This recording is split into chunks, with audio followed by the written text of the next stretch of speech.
E aí, galera, nós vamos falar hoje, né, mais um pouquinho da base e nós vamos falar sobre a classificação que as bases elas recebem. A primeira classificação que nós vamos ver é em relação ao número de hidroxilas. Eu já comentei, né, nessa aula aí com vocês. Então, por exemplo, nós temos as monobases, as dibases, as tribases e as tetrabases. Ou seja, você vai olhar o número de hidroxilas.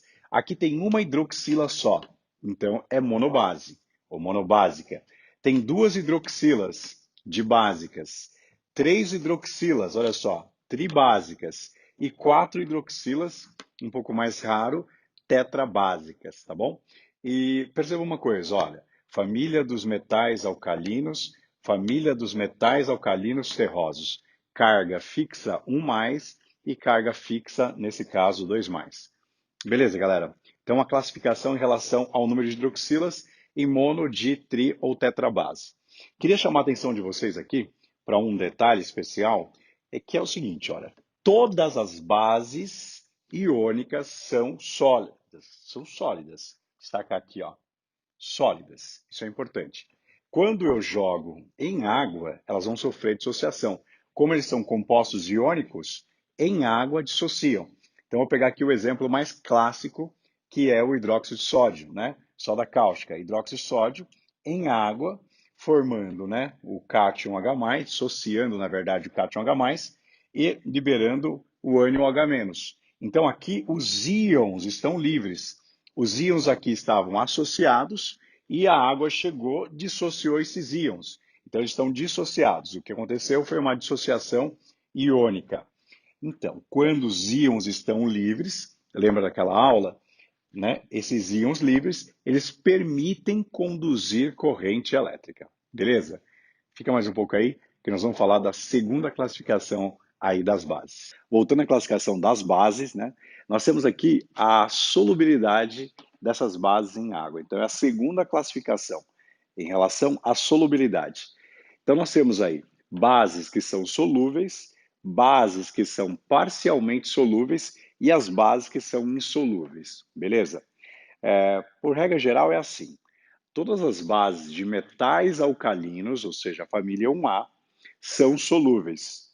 E essa base aqui, olha, que é o hidróxido de amônio, né, o amoníaco, que é uma base molecular, essa aqui ó, é molecular, lembra, é a única base que não é formada por metais, então ela é molecular.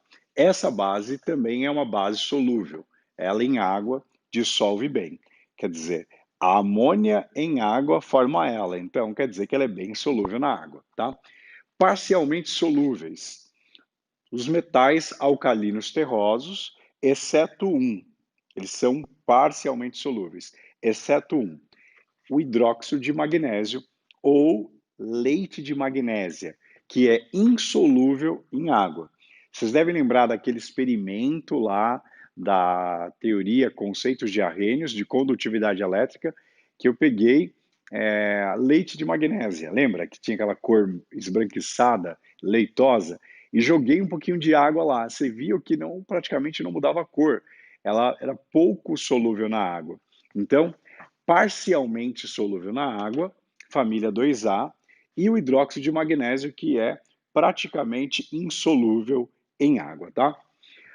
As demais bases, tirando essas considerações, todas as demais bases são insolúveis na água. Então, por exemplo, se nós pegarmos aqui um exemplo, FeOH2, ó, FeOH2, nós teremos o hidróxido de ferro 2. O hidróxido de ferro 2 é uma outra base que não está dentro dessas citadas, então é uma base insolúvel. Beleza? Tranquilo? Vamos para a outra classificação. Nós vamos classificar isso aqui, olha, em relação à força. Então vamos lá. Em relação à força, ela pode ser forte ou pode ser fraca. Base forte ou base fraca. Quem é base forte? Família 1A e a família 2A. Só que na família 2A, de novo, entra aí uma exceção, que é o hidróxido de magnésio. O hidróxido de magnésio é uma base fraca e insolúvel. Insolúvel você viu aqui, olha. é uma base fraca e insolúvel. Então, bases de metais alcalinos e alcalinos terrosos são fortes. Aqui a ressalva é em relação ao hidróxido de magnésio ou leite de magnésio, que é uma base fraca, beleza? As bases fracas, olha, todas as demais, junto o hidróxido de magnésio, e a gente pode incluir aqui também, agora, o hidróxido de amônio, que é uma base solúvel e fraca. Então, merecem destaques aí, hidróxido de amônio e hidróxido de magnésio, que são bases, né? Fracas, aqui é base fraca, aqui também é base fraca, só com um detalhe, o hidróxido de magnésio é insolúvel e o hidróxido de amônio é solúvel na água, tá bom? Então, aqui passamos pelas principais classificações aí das bases. Aí eu vou voltar, daqui a pouco, falando um pouquinho da nomenclatura de alguns metais de transição que tem NOx variado, por exemplo, ferro 2, ferro 3, a gente volta falando um pouquinho mais sobre isso, tá bom? E aí, galera, então voltamos para o nosso último momento aí sobre as bases, falando sobre as bases.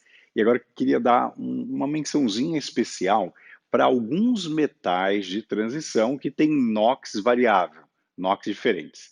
Eu peguei dois extremamente importantes aí para comentar, sem dúvida nenhuma, o primeiro é o mais importante, que é o ferro, que é um metal de transição, né?